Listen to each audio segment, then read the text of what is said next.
भक्त थी। जहाँ जहाँ चर्चा होता था अपने गुरु के काम में वहाँ अपना उपस्थित हो जाती थी चर्चा सुनने के लिए। चाहे वो अपना कितना मार खाए, गाली सुने, लेकिन अपना गुरु के दरबार में समय से पहुँच जाती थी। तो एक दिन ऐसा हुआ, कहीं चर्चा हो रहा था आसपास में, तो मेरी गुरु बहन वहाँ पर चली गई चर्चा सुनने के लिए।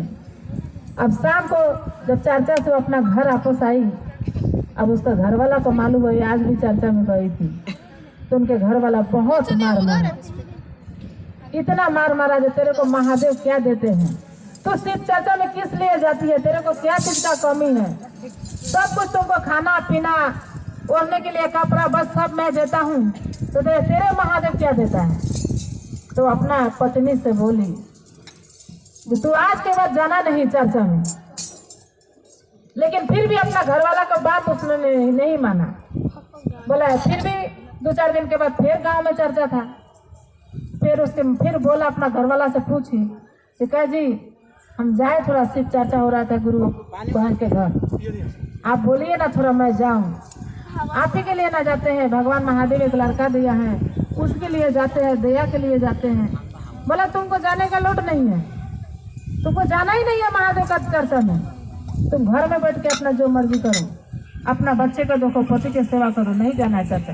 लेकिन वो तो अपना महादेव का भक्ति सबके दिल में उमंग एक हो जाता है, आज हमारे गुरु के काज में हम जरूर जाएंगे, क्यों नहीं जाएंगे। जो सच्चा भक्त होगा तो कोई संकट में, मुसीबत में, दुख में, चाहे सुख में वो पहुंचेगा ही वहाँ। जिस तरह हमारे गुरु बहन वहाँ से गोविंदगढ़ से देखिए पैदल चले आए, तो इसी तरह कहानी है। लेकिन फिर भी अपना घर वाला का बात ना सुनकर उसका घर वाला माना किया, फिर भी नहीं मानी, चोरा लुका के अपना लड़का को बोला बेटा पापा से नहीं बताना, मैं थोड़ा चर्चा से आऊँ, कोशिश करूंगी मैं समय से थोड़ा पहले आ जाऊँ। लेकिन चर्चा का एक नियम है, जब तक हम लोग गुरु का काम करते हैं, चर्चा जब तक खत्म ना हो तब तक किसी भाई बहन को हिलना नहीं चाहिए। 2.5 घंटा 2 घंटा 3 घंटा की प्रोग्राम है, तो गुरु का बातें सुनेंगे तो अच्छा ज्ञान मिल जाता है, अपना गुरु का 2 बातें हो जाता है, हम लोग सुनते हैं, तो सत्संग इसी को कहा जाता है। तो देखिए गुरु बहन चली गई चर्चा में, लेट हो गया उनको आने में, चर्चा सुनते सुनते और आई शाम को घर, फिर आके देखा जिसके घर वाला आकर के बैठा है घर में, उसको आने से पहले उसके घर वाला आके पहुंच गया घर में। तब देखिए जहाँ चर्चा में ध्यान दी दो लोग, तो आके बैठ गया उसके घर वाला पहले ही। तो आके बोला तू आज भी चर्चा में गई थी, अब खूब मार, इतना ना गुस्सा में गाली लात मुक्का जितना उसको मर्जी हुआ गाली दिया इच्छा भर, बड़ा डांटा उठाया, मोटा खूब मार मारा अपना पत्नी को। तो तू आदत नहीं छोड़ेगी, क्या मिला, क्या लेके आई है चर्चा से, अब क्या मिलेगा चर्चा में। गुरु जी के दरबार में हम लोग किस लिए बैठे हैं, दया के लिए बैठे हैं, थोड़ा प्रसाद मिल गया दया लेके अपना घर के अपना बाल बच्चा पति के लिए। तो देखिए इतना मार मारा, मार करके घर में से घिसोड़ के उसको बाहर फेंक दिया।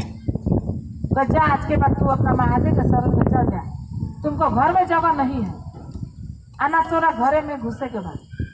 फिर भी ओकर घरवाली अपना दुआरी पर बैठ के अपना बेचारी रो रही है, अपना महादेव से कह रही है दुख अपना, जय बाबा मैं कहाँ जाऊँ, क्या करूँ, कोई रास्ता बताइए, मेरा पति तो आपके काम में गए थे गुरुजी, फिर भी इतना मार पड़ा मुझे, अब मैं कहाँ जाऊँ। मारा वही चौखट धैले धैले, उनके परिवार इतना मतलब रोई गई, वहीं पर लेट के रो रही है, महादेव को ध्यान में लगाई है अपना। और उसके घर वाला मार पीट करके गया बाजार, जाके मछली खरीद के लाया, मछली खरीद के लाया। अब बाप बेटा मिल करके उस मछली को धोया, बेटा उसको साथ में मसाला वसाला पीस दिया, अब बनाया, घर में बना करके कढ़ाई में रखा। और जब हाथ पर फिर बनाओ ना करा करके, अब बाप बेटा बोला चल बेटा हम लोग नहा धोआ के आते हैं। जैसे नहा धोने गया, दोनों बाप बेटा नहा धो करके, अब जब खाने का बारी आया तो खाना परोस करके जैसे थाली में भात निकाला, और जैसे मछली उघाड़ने गए देखा सब सांप के बच्चा बन गए, एकदम सांप के बच्चा कढ़ाई में, और उसमें चल रहा है, एकदम करिया करिया सांप के बच्चा उसमें चल रहा है। अब तो देख करके डर गई, देख करके डर गई, तो बोला जे बाबा ये क्या कैसा लीला है, तो फिर वो सोचा उसका घर वाला कि सही में इसका कोई राज है, कोई बात है इसमें जरूर। फिर अपना बोला चलो अब उसको मरने का तरीका है, जाके आप परिवार को बुला के ले आते हैं, वही काटने जाएगी, वही खिलाएगी, अपने खाएगी, अच्छा मरेगी। अब सांप जैसे काटने जाएगी तो सांप तो काट ही लेगा। ये सोच करके फिर अपना परिवार को केवारी खोल के देखा, बेचारी वही रो रही है बैठ के दुआरी में चौखट में बैठ करके रो रहे। तब फिर जाके बहुत दुलार से हाथ पकड़ के उठाया, जो चल उठ घरे, चल उठ के मछली बनाए, अब चल अब मारेंगे नहीं तुझे, अब चल के खाना परस अब खा। तो कहते ठीक है। तब मरद के बात मान के अब तो परिवार अपना कितनों है तो मरद से तो झुकना ही है, मान करके घर में गई, बोले जो जा हाथ मुँह धो ले, जाके खाना परोस के तू खा ले। जो हम लोग के बाप बेटा दोनों आदमी हम लोग खा लिए हैं। अब बेचारी सच्चे मन से अपना पति के बात मानते हुए अपना गई खाना परोसने के लिए हाथ पैर धो करके। जैसे खाना परोसने गई हो तो महादेव का चीज थे ही, तो गुरु जी के दया से भात तो निकाली, चावल अपना थाली में, मछली काटने गई तो मछली का पीस हो गया, महादेव के दया। फिर मछली लेकर के चावल लेकर के अपना खाई पसंद से, रसोई में बैठ करके खा कर जब निकली तब बोला उसका घर वाला पूछ रहा है, हाथों पकड़ लिया, बोले एक बात पूछूं, तू खाई है चावल, खाना खा ली?